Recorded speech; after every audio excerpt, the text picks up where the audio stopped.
Taxes کھڑے کر دیے گئے, سیلری کلاس کے لیے ڈفرنٹ سلیبس بنا دیے گئے, ہر سلیب کو الگ قسم کی, بیکاز سیلری کلاس میں ایک یہ فیلنگ تھی کہ ہمیں بہت زیادہ نشانے پہ رکھا جا رہا ہے, وہ تھا بھی, تو مطلب آپ ساری جو اپنی مطلب آپ برڈن ہے حکومت چلانے کا یا پیسے جمع کرنے کا, ٹیکس کلیکشن کا, آپ سیلری کلاس پہ نہیں ڈال سکتے. حکومت نے یہ کیا ہے, حکومت نے یہ جو پراپرٹی ٹیکس میں جو شپنگ میں ایک واضح کمی کی ہے, ایکسپورٹ ٹیکس کو مارکیٹلی کم کر دیا, 40% ایکسپورٹ ٹیکس کو کم کر دیا ہے, سپر ٹیکس جو ایکسپورٹرز پہ تھا across the board, across all sizes of industry, اس کو ختم کر دیا ہے. تو اس کو آپ اس اکنامک پالیسی کو آپ ہماری فورن پالیسی کے ساتھ بھی ٹائی اپ کریں گے, کیونکہ جو مڈل ایسٹ میں ایک ڈی اسٹیبلائزیشن ہو گئی ہے, تو ہم پاکستان کو ایک آلٹرنیٹیو کی طرح اب پچ کر رہے ہیں. آپ یہاں کے پورٹس بھی یوز کر سکتے ہیں, آپ یہاں کی شپنگ چینلز بھی یوز کر سکتے ہیں, آپ اپنے پیسے, اور یہ ہماری ریئل اسٹیٹ میں یہ ہم اپنے لوگوں کو ہی کہہ رہے ہیں کہ آپ اپنے پیسے پاکستان میں رکھیں. وہ جو سیف اینڈ سیکیور ایک مڈل ایسٹ کا ایک خواب تھا, وہ تو تھوڑا سا چکنا چوری ہو گیا ہے. تو آپ اپنے پیسے رکھیں. گورنمنٹ نے ان کے لیے انسینٹیوز دیے ہیں, سیلریز کو بڑھایا ہے, پینشنز کو بڑھایا 7%, اس میں بھی وہ کیا ہے. سو I think there is, us budget سے فیل ہوتا ہے کہ جو آن گراؤنڈ فیکٹرز تھے, جو لوگ بازاروں میں, ڈرائنگ رومز میں جو کمپلینٹس کر رہے تھے, they have been listen to and they have been addressed. Jhagra sahab, آپ سے جاننا چاہوں گا, میڈم کی گفتگو آپ نے سنی, ریلیف اورینٹیڈ ہے, ایکسپورٹ اورینٹیڈ ہے, اور جو انہوں نے کہا ڈسکشنز ہوتی تھی, اور کچھ ہم نے آپ کو بھی سنا جب آپ مختلف شوز میں تھے, تو آپ نے کہا تھا کہ بہت زیادہ ٹیکس ہوتا ہے, جو بیرون ملک اثاثے شو کریں, آپ نے اپنا بھی ذکر کیا, تو ان کو اس پہ بھی ٹیکس, وہ ٹیکس بھی ختم ہو گیا. یہی بات ہو رہی تھی کل, وزیر خزانہ نے کہا کہ وہ آلریڈی اس ملک پہ ٹیکس دیتے ہیں, تو اس کا کوئی ایڈوانٹیج ہے, اس کو ختم کر دیا گیا. سپر ٹیکس بھی 15 سے 50 کروڑ, 50 کروڑ سے جو اوپر ہے ان کو 10 سے 8% تنخواہ دار طبقے کے لیے. سر, یور تھاٹس؟ دیکھیے, میرے خیال میں بجٹ جو ہے, اور بالخصوص جہاں پہ پاکستان کھڑا ہے, وہاں پہ بجٹ یہ نہیں ہو سکتا کہ جی ہمارے پاس 100 روپے میں ابھی 2 روپے کی بجٹ آ گئی ہے, اس میں 8 آنے یہ لے لے, 4 آنے یہ لے لے, 50 پیسے یہ لے لے, ٹھیک ہے جی, بس ہم اس سے زیادہ کر نہیں سکتے تھے. آپ اس سے بھی کم کر لیں, لیکن آپ جینوئنلی مجھے سمت دکھائیں, ٹھیک, کیونکہ پاکستان ابھی اور یہ انکریمنٹلزم افورڈ نہیں کر سکتا. ٹھیک, سمر بی بی کو نوٹس دیے ہوں گے, شی اسٹرائیڈ ہر بیسٹ. کل اختیار ولی صاحب بھی جو ہے وہ بھی جو ہے, دیکھیں ان کی اکنامک ٹیم تو سامنے نہیں آتی ہے, بٹھائیں ان کو سامنے, لیٹس ٹاک. ٹھیک ہے جی, 4-5 چیزیں آپ کہتے ہیں فیل گڈ. ویسے میں یہ فیل گڈ کا بھی ایسے ہی بتا دوں, یہ وہ ہے, میں تو 10 سال دبئی میں رہا ہوں, یہ سمر کو بھی پتا ہوگا, کافی یہ وزٹ کرتی رہتی ہے. آج کل تو ویزا ہی ملنا مشکل ہے. وہاں پہ ایک دکان ہوتی ہے پیئر کارڈان. اچھا, پیئر کارڈان ایک پرانا فرینچ جو ہے وہ برانڈ ہے. اوکے, اس کا جو رائٹس ہے دبئی میں کسی چینی فارم نے لیا ہوا ہے. وہ کیا کرتے ہیں کہ 400 درہم کا سوٹ پہ پرائس ٹیگ لگا دیتے ہیں 2000 درہم کا, پھر کہتے ہیں کہ جی اس پہ 90% جو ہے وہ ڈسکاؤنٹ ہے, 75% 400 میں آپ لے لیں. اب فیل گڈ اس سے بھی آتا ہے نا, فیل گڈ اس سے بھی آتا ہے نا. She knows which shop I am talking about. آپ نے 4 ایریاز کی بات کی, ٹھیک ہے جی, میں چاہوں گا کہ آپ کی طرف سے ہمیں سولوشن بھی آیا, اور سولوشن بھی آئے گا. میں آپ کو پہلے بتاتا ہوں. سر, سب سے پہلی چیز تو واٹ آئی واز ایکسپیکٹنگ کہ اورنگزیب صاحب کہیں گے اس طریقے سے گروتھ ہو رہی ہے, اس طریقے سے ٹیکس کلیکشن آ رہی ہے, اس طریقے سے جو غربا ہیں, جو غریب لوگ ہیں, ان کو ہم ریلیف دے رہے ہیں. ٹھیک ہے جی, گروتھ پہ آ جائے جی. ٹارگٹ ہی 3.7 سے 4% پہ, 0.3%. یہ تاریخ کی پہلی حکومت ہے جس نے 4 سال مسلسل 1 سال بھی 4% گروتھ نہیں ہٹ کی. تو یہ اتنا کچھ کے بعد بھی جو ہے وہ یہ کہہ ہی رہے ہیں کہ ہم میکسیمم 4% ہٹ کریں گے. دس از نو گروتھ. کتنی ایکسپیکٹڈ آپ سمجھتے ہیں کہ ان حالات میں تھی جو ہماری, شاید اگلے سال ہو بھی نہ سکے, لیکن آپ کو یہ کہنا چاہیے کہ یہ ہم 2 سال میں 5% ہٹ کریں گے, 3 سال میں ہم 6% ہٹ کریں گے, اس کے بعد جو ہے وہ 6% کے نیچے نہیں جائے گی اور ایسے نہیں جائے گی. I didn't hear anything. پھر اس کے بعد آپ آ جائیں جو میرے خیال میں جس کو انگریزی میں کہتے ہیں the elephant in the room. The elephant in the room is cost. آپ نے کہا کہ ہم جو ہے وہ کفایت شاری کر رہے ہیں.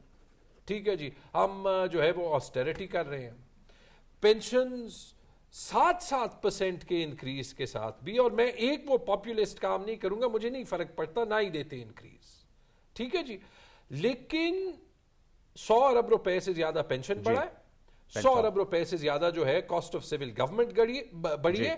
یہ ایکسپینڈیچر کا انکریز آپ صوبوں کے ساتھ بھی ملا دیں کیونکہ وہ فالو کرتے ہیں، یہ تقریباً 1000 ارب روپے بن جائے گے. یہ جو پروڈکٹیوٹی ہے جہاں پہ 10 میں سے ایک ملازم کام کرتا ہے لیکن جو 92% لیبر فورس ہے وہ پرائیویٹ سیکٹر میں ہے، ان کو کوئی ریلیف شلیف نہیں. اس کا حل کیا ہے؟ ٹیکس ریلیف کی آپ نے بات کی، جی ٹیکس، ٹھیک ہے جی، وہ تو اب ہوا ہے تنخواہ دار طبقے کے لیے ہوا ہے، تو 2% ادھر 2% ادھر. ہمارے بھی کوئی فیور ہو گیا اگر بجٹ میں تنخواہ دار طبقے. آپ جو ہے وہ سیلریڈ ہے، میرے پاس آپ کی جاب سیکیورٹی بھی نہیں ہو، میں نان سیلریڈ ہوں، مجھے تو 1 روپے کا ریلیف نہیں ملا.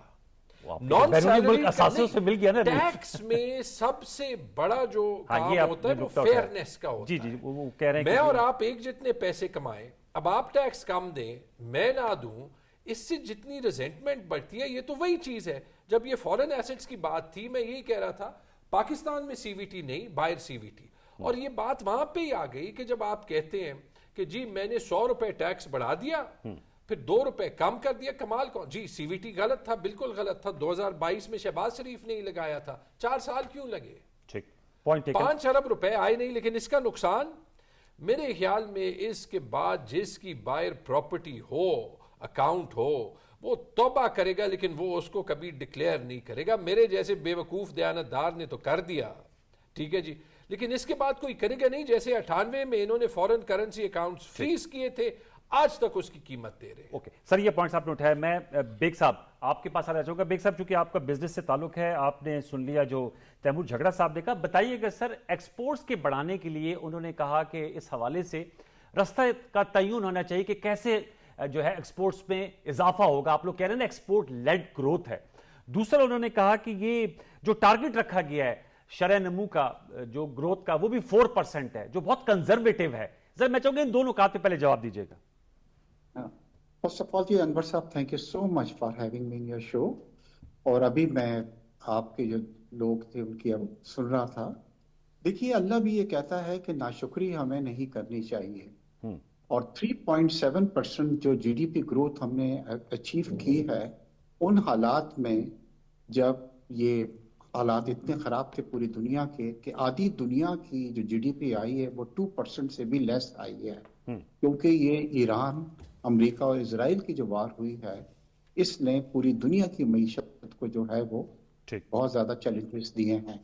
اور میں کئی ایسے ملکوں کو بتلا سکتا ہوں کہ جہاں پہ جو جی ڈی پی ہے وہ 2% سے بھی کم آئی ہے، بڑے بڑے کنٹریز کی. کیونکہ آئل کے پرائزز جب $70 سے لے کے آپ 100 کو کراس کر جائیں گے تو پاکستان جیسے کنٹری کے اندر $6 to 8 بلین ہمیں زیادہ پے کرنے پڑے ٹو امپورٹ دا آئل، جس نے ہماری پوری گروتھ کو، میں یہ سوچتا ہوں کہ 4% ہوئی ہے، بٹ آدھا پرسنٹ بھی لاسٹ اٹ بیکاز آف یہ کرائسس جو تھے گلف کے اور یہ جس سے آئل پرائسز کو بڑے ہوئے. اب 4% از اے ویری ریزنیبل، اور اس میں اس چیز کو بھی مد نظر رکھا گیا ہے کہ آنے والا وقت جو ہے آئی ہوپ کہ یہ امریکہ کا اور ایران کا یہ معاہدہ ہو جائے، اور خدا نہ خواستہ اگر یہ معاہدہ نہیں ہوتا ہے انور صاحب تو فارگیٹ اباؤٹ پاکستان. آپ دیکھیں گے کہ کتنے، اگر $100 کراس کر جاتا ہے آئل تو بجٹ بھی ہمارا اس سے متاثر ہوگا اور پوری دنیا کی معیشت جو ہے اس سے متاثر ہوگی. 4% از اے گڈ جی ڈی پی، جس کو اچھا پھر یہ ہے کہ کوئی فیبریکیٹڈ جی پی ٹی نہیں ہے. جی پی ٹی ہم نے کیا کیا ہے کہ جی ڈی پی کے لیے آئی ایم ایف بھی کہتا رہا ہے، ورلڈ بینک بھی کہتا رہا ہے، سب یہ کہتے رہے تھے کہ پاکستان 3.5 سے کراس کر جائے گا، اور ہم اگر 3.7 پہ آئیں تو میرے خیال ہے اس کے اندر حکومت کو ہمیں اپریشیٹ کرنا چاہیے. اب دیکھیے یہ بجٹ جو اس بار آیا ہے انور، وہ آیا ہے کہ کس طریقے سے ہم اپنی ایکسپورٹس کو بڑھائیں. کیونکہ جی ہاں، ایکسپورٹ لیڈ گروتھ جو ہوتی ہے وہ بہت امپورٹنٹ ہوتی ہے ملک کے لیے. آلدو آپ ڈالرز جو ہیں اور دوسری جگہوں سے بھی امپورٹ حاصل کر سکتے ہیں، مگر جب آپ ایکسپورٹ اپنی بڑھاتے ہیں تو اس سے آپ کو امپلائمنٹ جو ہے، کیونکہ اس بار جو ہم نے یہ دیکھا ہے کہ انپلائمنٹ ہماری تھوڑی سی بڑی ہے، اور اس کو کم کرنے کا واحد جو حل ہے وہ کیا ہے کہ کس طریقے سے ہم اپنی ایکسپورٹ کو بڑھاتے ہیں. اب ایکسپورٹ کو بڑھانے کے لیے دو چیزیں ہیں جو ہمیں کافی وہ کری. ایک انرجی کاسٹ جو ہے ہماری پوری ریجن کے اندر جو ہے وہ سب سے زیادہ ہے. اچھا، ہماری دو طرح کی ایکسپورٹس ہیں. ایک تو ٹریڈیشنل ایکسپورٹ ہے. ٹریڈیشنل ایکسپورٹس میں کیا ہوتا ہے انور صاحب، ہم عام طور پہ وہی ٹیکسٹائل کے کپڑا ہم نے ایکسپورٹ کر دیا، ہم نے گارمنٹ ایکسپورٹس کر دیے، ہم نے یہ ٹاول ایکسپورٹس کر دیے. مگر اب کیا ہو رہا ہے کہ ہمارا جو را مٹیریل تھا، جو کاٹن ہوتی ہے، پچھلے کئی سالوں سے اس کی پیداوار اتنی کم ہو گئی ہے کہ ورچولی ہمیں کاٹن جو ہے وہ امپورٹ کرنے، یعنی کہ پاکستان بھی اب ایک بنگلہ دیش کی طرح بنتا جا رہا ہے جو کہ اپنی پوری کاٹن کو امپورٹ کرتا ہے اور پھر اس کے بعد ویلیو ایڈیشن کرتا ہے. ورچولی پاکستان کی بھی یہی حالت ہے کہ اب ہماری 2 سال سے بہت زیادہ خراب ہماری فصل جو ہے وہ کاٹن کی ہوئی ہے، اور پاکستان نے کافی کاٹن کو سر اپنے آرگومنٹ کو مکمل کیجیے گا. سر اب آ جائیں دوسری طرف، یہ ہے کہ I T is one area جس میں اس بار بھی ہم نے 5 بلین جو ہے مطلب اس کی ہے. مگر میں ہمیشہ یہ کہتا رہا ہوں اپنے کالمز میں بھی، انڈیا کی جو آئی ٹی ایکسپورٹ ہے وہ $200 بلین کی ہے. 5 بلین تو کچھ نہیں ہے. میرے خیال ہم ایزیلی 10 بلین اس سے اچیو کر سکتے ہیں، اور اس سے ہمارے پڑھے لکھے لوگ ہیں ان کو جابس بھی ہوں گے. تو میرے خیال ہے کہ جو نیکسٹ ٹارگٹ رکھا گیا ہے 4% جی ڈی پی کا، میں آپ کو یقین دلاتا ہوں یہ کوئی اتنا ایمبیشیس ٹارگٹ ہے ہی نہیں. وہ تو کہہ رہی ہے کنزرویٹیو ہے، زیادہ بڑا ہونا چاہیے تھا. بیگ صاحب وہ تو نہیں سر، اس کے صاحب کا استدلال یہ تھا کو ساتھ رکھا گیا ہے کہ ہمیں آئل کی پرابلمز آئیں گی، کیونکہ اگر ہمارا یہ معاہدہ ہو بھی جاتا ہے امریکہ کا تو یہ مت سوچیں کہ نہر سوئس فوراً کھلے گی اور 70 پہ یا 65 پہ آئل ہو جائے گا، تو یہ کنسیڈر رکھنا پڑتا ہے. بیگ صاحب تھینک یو. میں دوبارہ لوٹ کے آتا ہوں سر، آپ کا سر نکتہ آ گیا تھا. آپ کے میں چاہوں گا عثمان شوکت صاحب، سر آپ سے بھی جانوں گا. ظاہر بات ہے آپ چیمبر کو جو ہے وہ ریپرزینٹ کرتے ہیں. وزیر اعظم صاحب سے بھی آپ کی ملاقات ہوئی بجٹ سے پہلے. آپ بتائیے گا کہ آپ اس بجٹ کے حوالے سے جو نکات سمر صاحبہ نے اٹھائے، جو جھگڑا صاحب نے اور جو بیگ صاحب نے، ہاؤ ڈو یو ریسپونڈ؟ جی سب سے پہلے بہت شکریہ پروگرام پہ مدعو کرنے کے لیے. بہت شکریہ آنے کا سر. جی تھینک یو. یہ دیکھیں بجٹ جو تھا یہ کل جب آیا ہماری پرائم منسٹر صاحب سے اس پہ ملاقات بھی ہوئی لاسٹ ویک تمام بزنس کمیونٹی کی، اور یہ تسلسل تھا جو بہت عرصے سے ہمارا ہو رہا تھا. اور اس دفعہ اچھی بات یہ تھی کہ بزنس کمیونٹی کو انگیج رکھا گیا.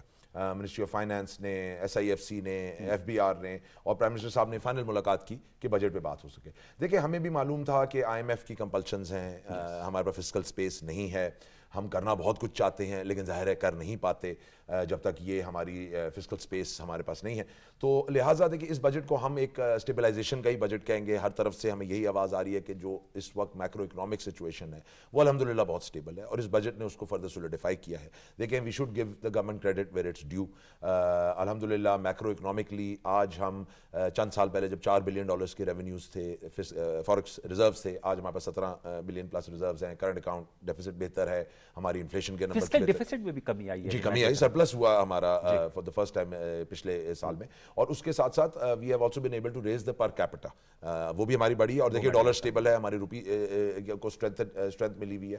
اور سب سے بڑی بات کہ اس وقت ہمارا انفلیشنری پریشر بھی کم ہے. 38% ہماری انفلیشن تھی آج سے چند سال پہلے، آج ہم 8% یا لیس دین 8% کے قریب ہم جا رہے ہیں. تو یہ ایک بہت اچھی خوشائند بات ہے. اور اس بجٹ نے اس میکرو اکنامک اسٹیبلٹی کو مزید سولیڈیفائی کیا ہے. دیکھیے جو سیلریڈ کلاس پہ جو ٹیکس ریٹس کم ہوئے خوشائند بات ہے. آئی ٹی سیکٹر پہ دی گئی مراعات، ہم نے کنسٹرکشن اور ریئل اسٹیٹ پہ بھی سنا کہ کچھ ٹیکس کم کیے گئے. اس کے ساتھ 40+ انڈسٹری لنکڈ ہوتی ہے، وہ کک سٹارٹ ہوگی.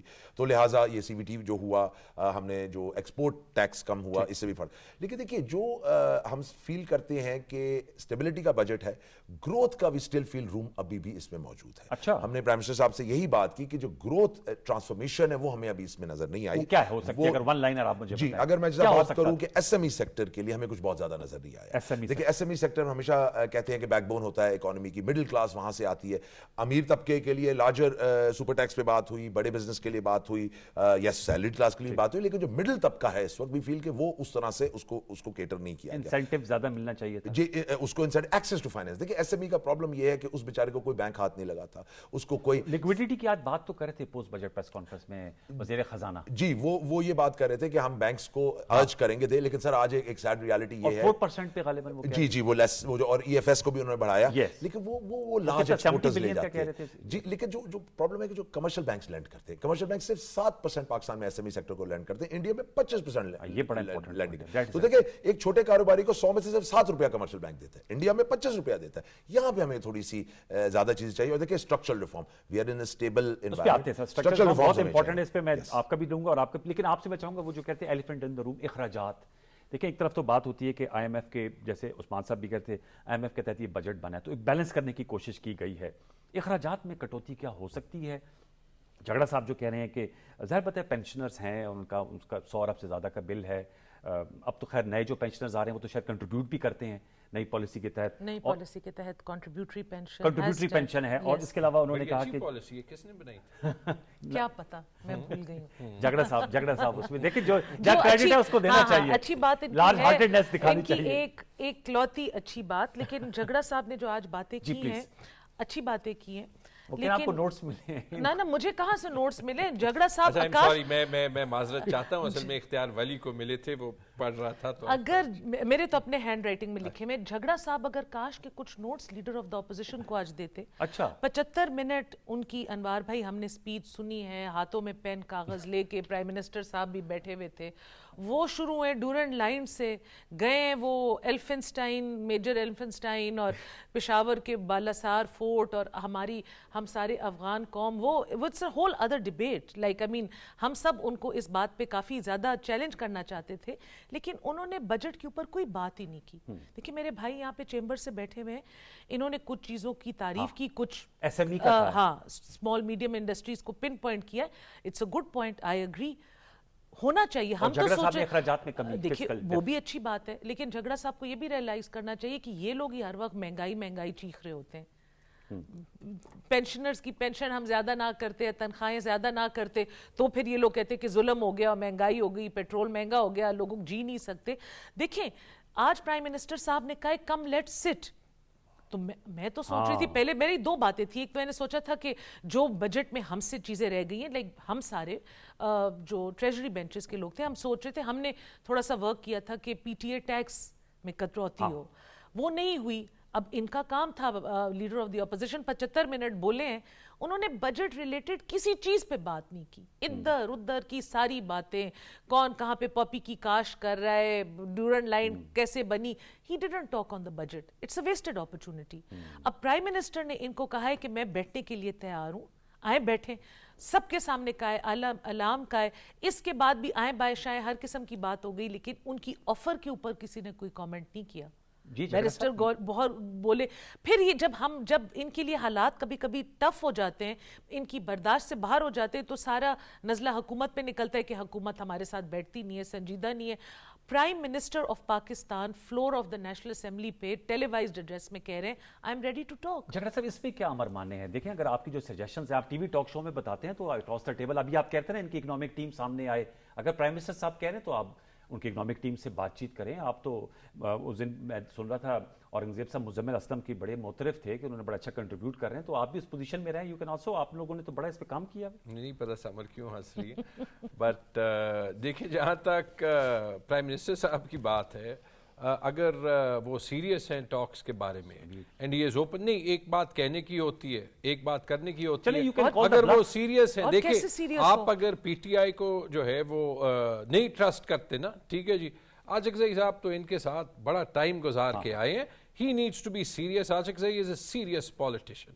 جورن لائن کی بات ہے, ویسے سمر نے پوری زندگی یہی باتیں سنی ہیں, یہ پچھلے سال میں جو ہے ان سے تنگ ہو کے اس طرف آئی ہوں نا, اور باتوں سے نالا ہو بجٹ کے موقع پہ تو جیسے آپ بتا میں ذرا بجٹ پہ دو تین, اور ایس ایم ای پہ بھی آپ بتائیے گا, اور ریفارمز کی جو بات کی عثمان شوکت, میں نے تو آلریڈی ریفارمز کا کہہ دیا نا. میرے خیال میں اپنی پارٹی کے پوزیشن کے علاوہ بھی پاکستان کے پاس اور انکریمنٹلزم کا ٹائم نہیں ہے. آئی نو کہ اورنگزیب صاحب کو یہ پتہ ہے, آئی نو کہ آپ پی ایم ایل این کے کسی اکنامک ٹیم سے بات کریں, یار ہم سائز کم نہیں کر سکتے, وہ پولیٹیکل ویل ہی نہیں ہے, ٹھیک ہے جی, this is not good enough any more, this is about the people of Pakistan. بس دو تین باتیں بتاؤں. یہ جو فگرز ہیں نا, یہ نہ کہیں کہ ان فگرز کی کتنی کریڈیبلٹی ہے. یہ میں نے 2-3 بار سنا ہے G D P per capita کا فگر $1901. یہ چھوڑ دیں کہ روپے ڈالر کا جو ایکسچینج ریٹ ہے وہی غلط ہے، ورنہ 280 نہیں 285 پہ میں آپ سے ڈالر لینے کے لیے تیار ہوں، مجھے دے دیں. وہ 5 روپے آپ رکھ دیں لیکن آپ مارکیٹ میں 285 سے پر ڈالر 278 200. ہاں وہ سرکاری ریٹ ہے نا، ڈھونڈ لیں نا مارکیٹ میں کہہ رہا ہوں میں آپ سے 285 پہ لے لوں گا لیکن آپ مارکیٹ میں 285 پہ جو ہے ویسٹرن یونین کی دکان پہ جائیں آپ کو مل جائے گا.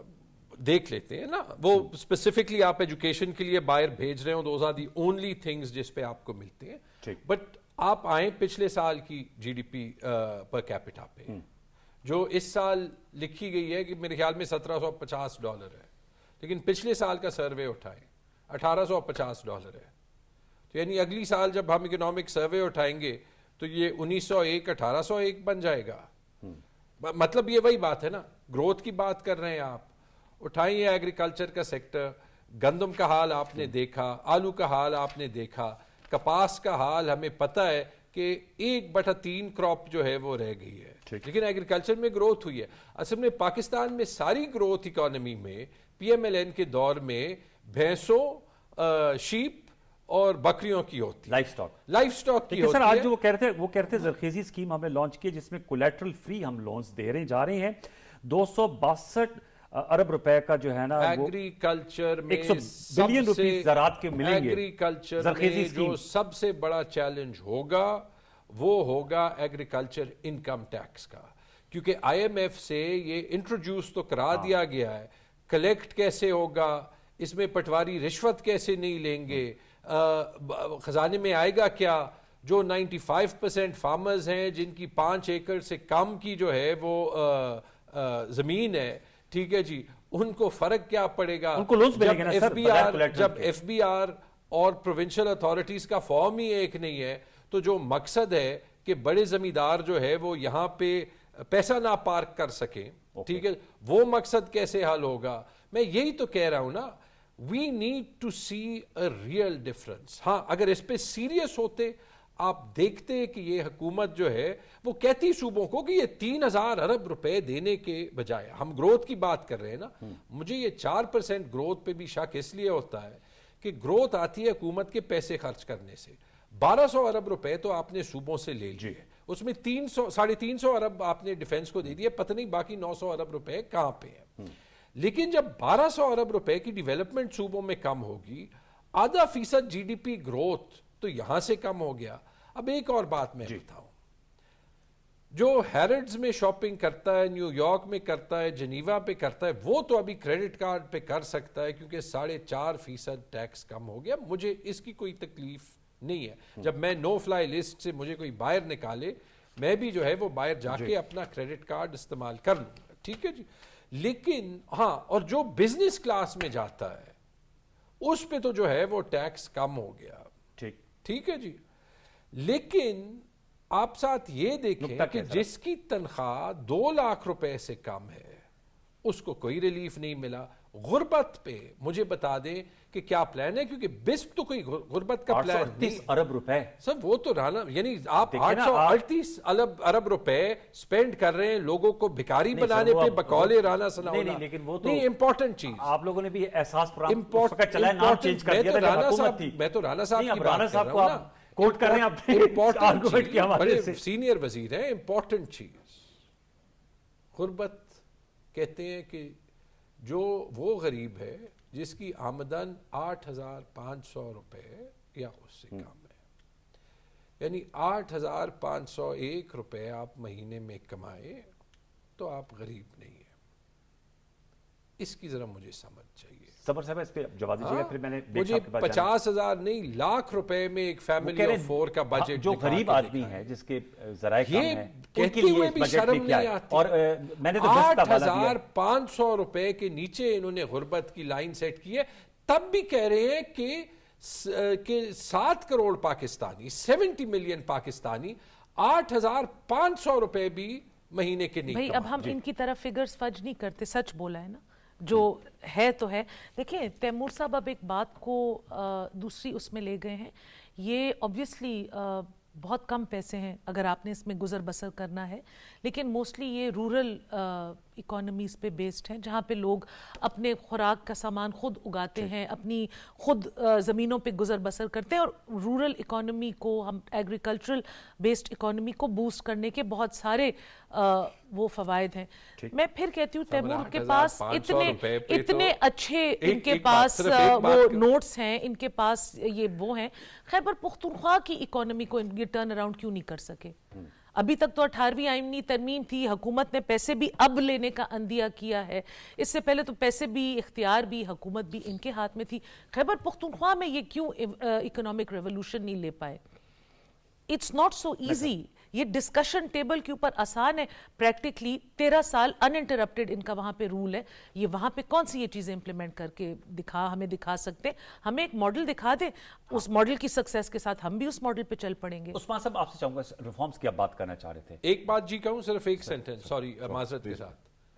8,400 روپے پہ 4 پی ایم ایل این کے ایم این ایز یہاں 4 جو ہے وہ ماچا لاتے بھی نہیں جو ہے وہ خرید سکتے, جو بس ان کو پی ایم ایل این کے ایم پی ایس کا بھوت سر پہ سوار ہو گیا. عثمان صاحب میں چاہوں گا ریفارمز کی آپ نے کہا تھا. جی دیکھیں, ہم نے جو بات کی کہ اکانومی اسٹیبلائزیشن کی طرف جا چکی ہے, لیکن اب ٹائم آیا ہے کہ ہم اس کو ریفارم کریں, ٹرانسفارم کریں تاکہ گروتھ کی طرف جا سکیں. اب اسٹرکچرل ریفارمز کیا ہیں؟ دیکھیں, ہم نے ہمارے پرائم منسٹر صاحب سے جب بات ہوئی, بجٹ آتے رہیں گے, جاتے رہیں گے, روایتی ہوں گے, آئی ایم ایف کے پریشر میں ہوں گے, دیکھیں یہ ساری چیزیں ہوتی رہیں گی. ہمیں اس وقت اسٹرکچرل ریفارمز چاہیے ایف بی آر میں. دیکھیں, آپ کا tax to G D P ratio 12% ہے. آپ کو ورلڈ بینک کہتا ہے کہ 15% پہ آپ اپنی 25 کروڑ کی اکانومی کو سسٹین کر سکتے ہیں. او ای سی ڈی کنٹریز کی ایوریج 25% ہے. یہ بھی جو 2% ابھی ہے, یہ بھی ڈیو ٹو کچھ پیٹرولیم ڈیولپمنٹ لیوی کی وجہ سے بڑھا ہے ہمارا. لیکن 6 ملین ٹیکس فائلر پہ یہ ملک نہیں چل سکتا. آج 6 ملین ٹیکس فائلر ہے, 35 لاکھ اس میں ٹیکس پیئر ہے. اب یہ جو آسان سکیم آئی ہے, ہم ہوپ کرتے ہیں 35-40 لاکھ وہ ایڈ کرنا چاہ رہے ہیں. ریٹیلرز کی ہے, 20 کروڑ سے کم جن کی آمدن نہیں ہے 20 کروڑ. جی ایگزیکٹلی. لیکن دیکھیں, ہم ابھی بھی کہتے ہیں یہ کم ہے, ہمیں اس وقت ٹیکس بیس کو وائڈن کرنا ہے. اور میں اس میں دیکھیں ایک بات کرتا ہوں, اسٹرکچرل ریفارمز اگر آپ نے ٹیکس سسٹم میں لانی ہے تو دیکھیں, آپ اگر 3 پرنسپلز اپنے ساتھ باندھ لیں تو باقی ساری چیزیں آپ کی ہو جاتی ہے. ایک نمبر 1, آپ نان فائلر کا سٹیٹس ختم کیجئے. دیکھیں, نان فائلر مینز آپ ایک کرمنل کو اجازت دے رہے ہیں کہ آپ اس ملک میں رہیں. There should be no filer. There should be no late filer. No filer. Everyone has to be filer. Second, you should tax all income regardless of sources. یہ جو ہم توجیہات دینی شروع کر دیتے ہیں, جی وہ ایگریکلچر ہے تو وہ فلانا ہے, these are vested interest. You have to get out of these vested interest. تب جا کے 15,000 کے قریب آپ. Yes. And the third biggest part is the political will. دیکھیں, آپ کوئی political will دکھائیں گے, یہ دونوں کام کرنے کے لیے تو یہ کام ہو جائے گا. Towards the end of this segment, Baig sahab, جو جھگڑا صاحب کا کنٹینشن یہ ہے کہ ہمیں by leaps and bounds آگے جو ہے نا وہ جو ہے جانا ہے. انکریمنٹل جو اپروچ ہے اس سے شاید نتائج نہیں نکلیں گے. Sir, how do you respond, Baig sahab? دیکھیے, سب سے پہلے تو میں یہ کہہ رہا ہوں کہ چائنا کے اندر اگر آپ دیکھیں جو ترقی ہوئی ہے یا دوسرے کنٹریز میں, تو چارٹر آف اکانومی جو ہے وہ بہت ضروری ہے تاکہ جتنی بھی پولیٹیکل پارٹیز ہیں وہ ایک دوسرے کو just for the sake of ان کی ٹانگیں نہیں کھینچیں. اور پی ٹی آئی کا تو یہ آپ کے سامنے یہ رہا ہے کہ جب پاکستان جو تھا ڈیفالٹ سے بہت قریب تھا اور آئی ایم ایف معاہدہ کرنے میں پرابلمس آ رہی تھی, تو اسی پارٹی نے جا کے آئی ایم ایف کے گھر دفتر کے باہر یہ ادارے لگائے تھے کہ سر پاکستان کے ساتھ آپ معاہدہ نہیں کریں. خدا رہا, just for the sake of criticising کسی پارٹی کو آپ نہیں کریں, آپ پارٹی کو کر لیں مگر اکانومی کے اندر ان کا آپ ہاتھ بٹائیے. رادر دین آپ ان کو اگر اکانومی کی ان کی ہر چیز کے لیے آپ کرٹیسائز کر رہے ہیں, غلط ان پہ الزام لگا رہے ہیں. اس وقت جی ہم آئی ایم ایف کے ساتھ ہیں, آئی ایم ایف ہماری ایچ اینڈ ایوری چیز کو مانیٹر کرتا ہے. میں یہ نہیں کہہ سکتا کہ میں نے 13.6 ٹریلین جو ہے اگر ریونیو اچیو کیا ہے تو یہ نہیں ہے کہ کوئی یہ فیبریکیٹڈ فیگر ہے, یا اب ہم جو کرنے جا رہے ہیں 15. اچھا, اب یہ 15 ٹریلین کہاں سے آ رہا ہے یہ بتائیے. اس کے اندر بزنس مین جو ہیں وہ ٹیکس بھی پے کر رہے ہیں. ٹیکس نیٹ جو ہے ہمارا آج سے 5 سال پہلے ہم 8% جو تھا وہ جی ڈی پی ریشو تھا ٹیکس کا, اب ہم ماشاءاللہ 12% کے قریب پہنچ گئے ہیں, جو کہ ریجن کے دوسرے ممالک جو ہیں ان سے بہت میچ کر رہا ہے. چیزیں امپروومنٹ کی طرف جاری ہیں. ہماری سب سے بڑی پرابلم یہ رہی ہے کہ جب اکانومی بہتر ہو گئی, ہمارے ریزروز بہتر ہو گئے, یہ جنگ جو شروع ہوئی ہے اس نے ہمیں بہت زیادہ چیلنجز اس سے ہمیں پاکستان کو, اور پھر بھی الحمدللہ ہمارے پاکستان کی حالت وہ نہیں رہی ہے. انڈیا میں آپ جائیں کہ لوگ مر گئے ہیں, وہاں پہ لائنیں لگی ہوئی تھی. ہمارا یہاں پہ پیٹرول مہنگا ضرور ہوا ہے مگر اویلیبلٹی جو تھی وہ موجود تھی. تو ان حالات کے اندر یہ ٹارگیٹ 3.7 کا میں سوچتا ہوں اپریشیٹو ہے, اور جو نیکسٹ ٹارگیٹ ہے وہ آپ دیکھیں گے کہ وہ بھی اچیو ہوگا, کیونکہ جو ریونیو کا ٹارگیٹ اب 15 پوائنٹ جو رکھا گیا ہے وہ 11% زیادہ ہے compare to last target what we achieve. اور وہ اچیویبل ہے آپ کہہ رہے ہیں, اچیویبل ہے جی انشاءاللہ. تو آپ دیکھیں گے آنے والی جی ایکسپورٹ کے اندر ہمیں تھوڑا سا کرنا پڑے گا, اور حکومت نے ایکسپورٹ میں کچھ کنسیشنز کے اندر بھی دی ہیں, ایکسپورٹرز کی کچھ باتیں بھی رکھی ہیں, سپر ٹیکس کے اندر بھی آپ نے دیکھا ہے کہ کمی لے کے آئے ہیں جو بزنس مینوں کی کافی یہ ڈیمانڈ تھی, تو یہ چیزوں میں بہتری آئی ہے, اور انشاءاللہ اس کے ریزلٹس آپ دیکھیں گے کہ ہماری آئی ٹی کی ایکسپورٹ بھی بڑھے گی, ہماری ٹیکسٹائل کی بھی بڑھے گی, اور ایگریکلچر پہ بھی کافی اس بار زور دیا گیا ہے تاکہ وہ بہت ضروری ہے کہ ایگریکلچر ہمارے اچھی پرفارم کرے. اوکے سر, ظاہر یہ تو آن گوئنگ ڈیبیٹ ہے اور اس پہ ہم اپنی ڈیبیٹ کو جاری رکھیں گے. بارکیف ہمارے سیگمنٹ کا ختم ہو جاتا ہے. آپ کا بہت شکریہ تیمور جھگڑا صاحب, آپ کا بہت شکریہ عثمان شوق, سمر بلور صاحبہ اور مرزا اشتیاق بیگ نے ہمیں جوائن کیا. ویورز اس پہ ہم ڈسکشن کرتے رہیں گے کیونکہ اس کی مختلف جہتیں ہیں. چھوٹا سا وقت شامل کریں گے, وقفے بتائیں گے, تو ہم ایران اور امریکہ کے درمیان جو اس وقت معاملہ جو ہے وہ حتمی طور پہ معاہدے کی طرف بڑھ رہا ہے جو کہ بہت خوش آئند ہے. ابھی ڈیبیٹ میں بھی آ رہا تھا کہ اس کے بڑے نتائج پیدا ہوں گے, اس کی طرف اس پہ ہم جانے کی کوشش کریں گے کہ کیا کل جو الیکٹرانک سگنیچرز کی سیریمنی اس کا انعقاد ہونے جا رہا ہے, اور کیا خدا نخواستہ جسے کہتے ہیں slip between the lip and the cup, وہ تو خدا نخواستہ نہیں ہوگا. سب کچھ ایک وقفے کے بعد وقفہ لے لیجیے.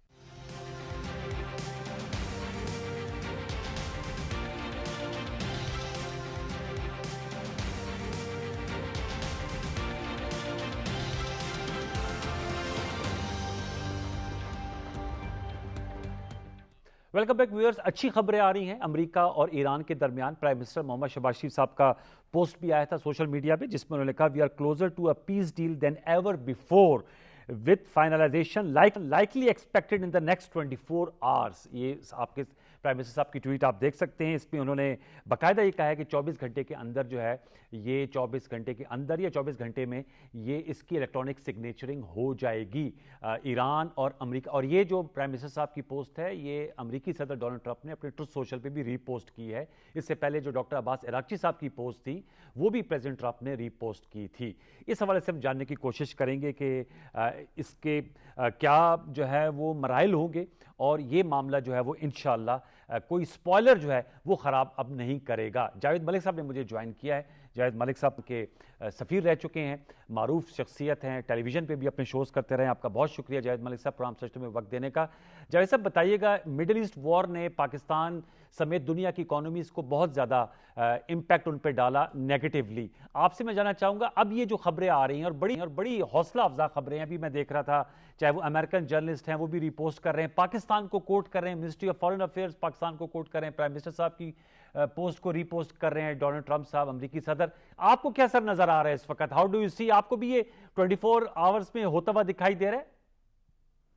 انوار صاحب تھینک یو ویری مچ, بہت خوشی ہوئی آپ کے پروگرام میں آ کے. دیکھیے یقیناً میں پاکستان کی سفارتکاری سے پہلے میڈیا سے بھی تعلق رہا ہے, تو مجھے موقع ملا ہے پاکستان کی سفارتی جرنی کو دیکھنے کا ایز این آبزرور اور آلسو ایز اے پارٹیسپینٹ. میں سمجھتا ہوں پاکستان کی جو ڈپلومیٹک جرنی ہے ہم اس میں اس وقت ایک سنہرے باب میں کھڑے ہیں. پاکستان اس وقت دنیا کے سفارتی افق پر میں سمجھتا ہوں ایک جگمگاتا ہوا ستارے کی مانند ہے. اور یہ کوئی میں کلیشے نہیں کہہ رہا, یہ وہ الفاظ ہیں جو میں سنتا ہوں واشنگٹن میں, لندن میں جب میری بات ہوتی ہے بہت اہم ترین لوگوں کے ساتھ جو سفارتکاری سے بھی تعلق رکھتے ہیں, میڈیا سے بھی تعلق رکھتے ہیں. بیکاز پاکستان کے بارے میں آپ جانتے ہیں انوار بھائی کہ کچھ منفی نیوز ہی ہمیں ملا کرتی تھی کچھ زمانہ پہلے, لیکن اب الحمدللہ ہماری جو فارن آفس کی ٹیم ہے اس کی محنت بھی اس میں بہت اہمیت کی حامل ہے. لیکن جو لیڈرشپ ہے پرائم منسٹر شہباز شریف صاحب کی, فارن منسٹر کی, اور اس سے بڑھ کے بھی میں کہوں گا field marshal general Asim Munir sahab نے جس طرح سے ڈپلومیسی کو ایک نیا رنگ دیا ہے, میں سمجھتا ہوں پاکستان اس وقت دنیا میں ایک امن کے سفیر کے طور پر جانا جا رہا ہے. اور آف کورس یہ ایک بہت ہی پیچیدہ مسئلہ تھا, آپ جانتے ہیں امریکہ اور ایران کے درمیان جو کانفلکٹ ہے یہ کئی سالوں سے چل رہا ہے. یعنی 47 ایئرز پہلے جب ایران کے اندر یہ ریجیم آئی تو اس وقت سے بہت ہی ان کے درمیان تند و تیز جملوں کا تبادلہ بھی ہوتا تھا, جنگیں بھی ہوئی, اور آف کورس ان کے درمیان بہت زیادہ ایک خلا تھا انڈرسٹینڈنگ کا. تو پہلی دفعہ پاکستان کی سفارتی کاوشوں سے ہم نے دیکھا کہ اسلام آباد ٹاکس ہوئے اور وہاں پہ پاکستان نے ایک بہت ہی میں سمجھتا ہوں بریک تھرو کی ڈپلومیسی کے جاوید اندر. بھائی اب یہ بتائے گا یہ تو ایک پس منظر ہو گیا سر، جو پیش منظر ہے وہ اب آپ کو کیا نظر آ رہا ہے؟ سپوائلرز تو نہیں کوئی اس پہ کردار اپنا ادا کریں گے؟ آپ نے دیکھا اسرائیل ایک سپوائلر کا رول ادا کرتا ہے، لیبنان میں ایگریشن کر دیتا ہے، وہاں پر انگریس کرتا ہے، لٹانی ریور کراس کر جاتا ہے. میں آپ سے جاننا چاہوں یہ اب جو اس وقت ایک فیلنگ ہے اور ایک بہت زیادہ نظر آ رہا ہے کہ انشاءاللہ معاہدے کی طرف معاملہ بڑھ رہا ہے، آپ سمجھتے ہیں پائے تکمیل تک پہنچے گا؟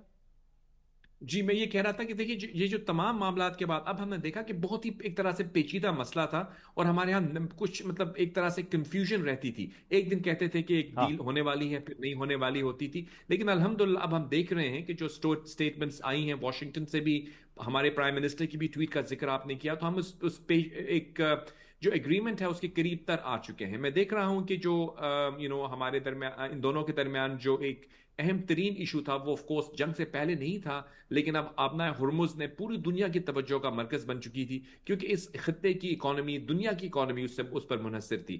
سب سے پہلی بات تو مجھے لگتا یہ ہے کہ جیسے ہی یہ ایگریمنٹ سائن ہوگا، جس کی کنفرمیشن نہ صرف واشنگٹن سے ہوئی ہے، اسلام آباد سے ہوئی ہے، بلکہ ایران کے جو فارن منسٹر ہیں آپ جانتے ہیں ان کی بھی سٹیٹمنٹ اس کے بارے میں ہے کہ اسلام آباد ایگریمنٹ جو ہے وہ بہت جلد ہونے والا ہے.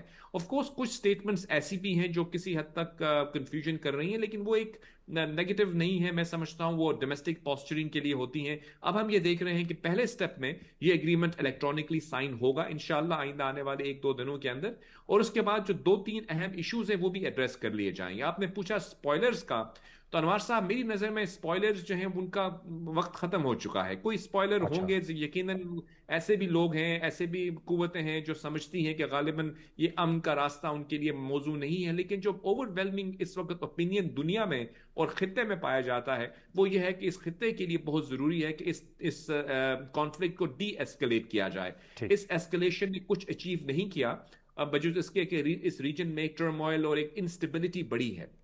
میں سمجھتا ہوں کہ اس حوالے سے ہمیں کریڈٹ دینا پڑے گا ہمارے گلف ممالک کو بھی، جنہوں نے ڈسپائٹ دا فیکٹ کہ ان پر حملے کیے گئے لیکن اس کے باوجود انہوں نے ریسٹرینٹ دکھائی، اور اس سارے پروسیس کے اندر قطر کا، یو اے کا، سعودی عربیہ کا بہت کلیدی کردار رہا ہے اس مسئلے کو حل کرنے میں. میں ٹوٹلی ایگری، بڑا اسٹریٹجک پیشنس کا انہوں نے مظاہرہ کیا. ذوالفقار میتھو صاحب بھی ہمارے ساتھ موجود ہیں، تجزیہ کار ہیں لاء اسٹوڈیو سے. ذوالفقار میتھو صاحب آپ کی کیا اسیسمنٹ ہے؟ ایمبیسڈر جاوید ملک صاحب کی آپ نے گفتگو سنی، ان کا آپٹمزم ہے اور انہوں نے کہا کہ اب سپوائلرز جو ہے وہ کردار ادا نہیں کر پائیں گے. آپ کے پاس کیا خبر ہے اور آپ سمجھتے ہیں کہ اب ہم معاہدے کے قریب ہیں؟ دوست اس کے سٹیجز ہوں گے، جیسے پرائم منسٹر صاحب نے کہا کہ پہلے معاہدہ جب ہوگا اس کے بعد ٹیکنیکل لیول کی ٹاکس ہوں گے، اور میرے خیال میں اس میں وہ پیچیدہ معاملات آئیں گے، نیوکلیئر ڈسٹ کے اور دیگر جو فروزن ایسڈز کے معاملات ہیں.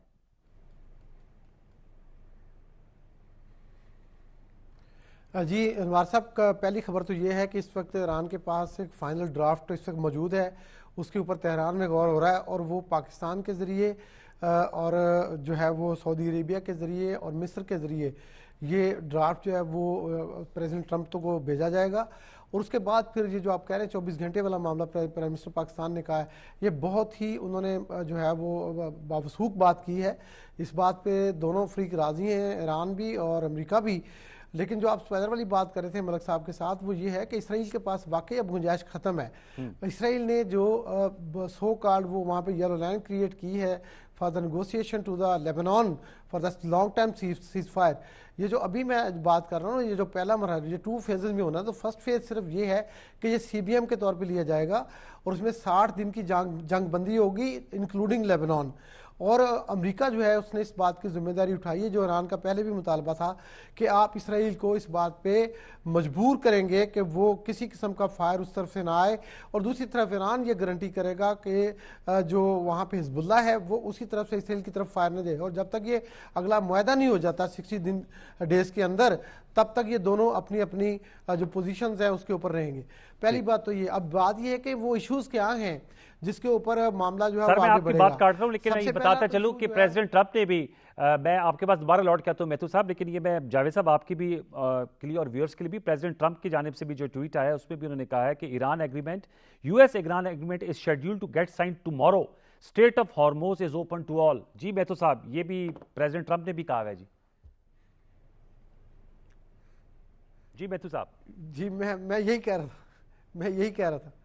اچھا میں یہی کہہ جی میں یہی کہہ رہا تھا کہ انوار صاحب کے اسٹریٹ آف ہرموز کو کھولنے بلاکٹ ختم ہوگا اور ایران اس کو کھول دے گا. یہ فرسٹ فیز میں یہ باتیں طے ہو رہی ہیں.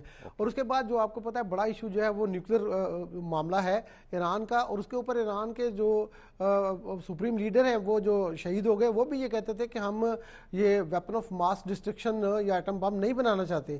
تو یہ معاملہ تو طے ہے کہ جو اسرائیل بار بار یہ دہراتا ہے کہ آپ ایران کو نو نیوکلیر ویپن کے اوپر راضی کریں, تو ایران اس بات پہ پہلے ہی راضی ہے. تو یہ معاملہ مزید مثبت جانب بڑھے گا اور یہ ہوگا. لیکن ایک اور جو معاملہ جو دوسرا ہے وہ یہ ہے کہ ایران کے جو فروزن ایسٹس ہیں وہ انفریز کی ہونے ہیں. تو جو سی بی ایم میں جس کو کہہ رہا ہوں کہ پہلے مرحلے میں ہونا ہے اس میں جو ہے وہ $12 بلین کی بات چل رہی ہے کہ یہ جو ایم او یو ہوگا اس میں شاید یہ $12 بلین کا معاملہ بھی آئے گا. اور اگلے معاملے میں پھر جو سینکشنز ہیں اس پہ آئیں گے. ذرا میں جاوید ملک صاحب سے اس کا جواب لے لوں. جاوید ملک صاحب آپ سے بھی جاننا چاہوں گا, آپ نے گلف کنٹریز کی بات کی تھی, یہ جو فروزن ایسٹس کی انفریزنگ ہے اور یہ اس پہ کوئی آپ کے پاس بھی خبر ہے؟ $12 ارب کی بات کر رہے ہیں مہتو صاحب جو ایران. دیکھیے پہلی سٹیپ میں جب یہ اسٹریٹ آف ہارموز کھلتی ہے اس کے بعد جو 3 اہم ایشوز ہیں جن کے اوپر ایک جو ہے وہ of course unfreezing of the assets ہے. میری نظر میں وہ تمام فیزڈ آؤٹ ہوگا.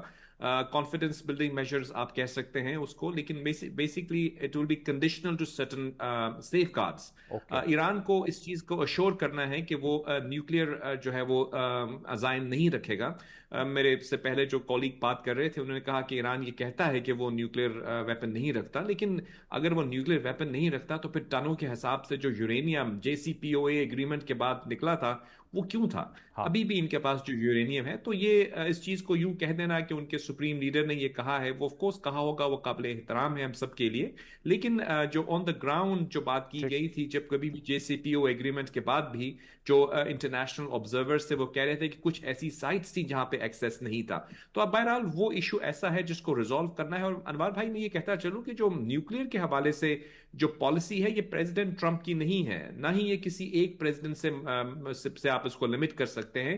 یہ ایک اسٹیٹ آف امریکہ کی پالیسی ہے. یہاں پہ اوباما ہو, کلنٹن ہو, بش ہو, بلکہ میں تو یوں کہوں گا پورا یورپ جو ہے بلکہ دنیا میں تمام ممالک اس چیز پر ایگری ہیں کہ ایران کو ایک نیوکلیئر اسٹیٹ نہیں بننا. تو اس پر تو ایگریمنٹ آلریڈی ہے, ان کو اس چیز کو ایکسیپٹ کرنا پڑے گا. اور دوسری جو انہوں نے ذکر کیا کہ کچھ ایسے ایسٹس ہیں وہ بھی انفریز ہونا میری نظر میں بہت اہمیت کا حامل اس لیے ہے کہ دیکھیں ایران 47 سال سے ایک جنگ کی حالت میں ہے. اب ایران کے جو ایسٹس ہیں وہ فروزن ہیں.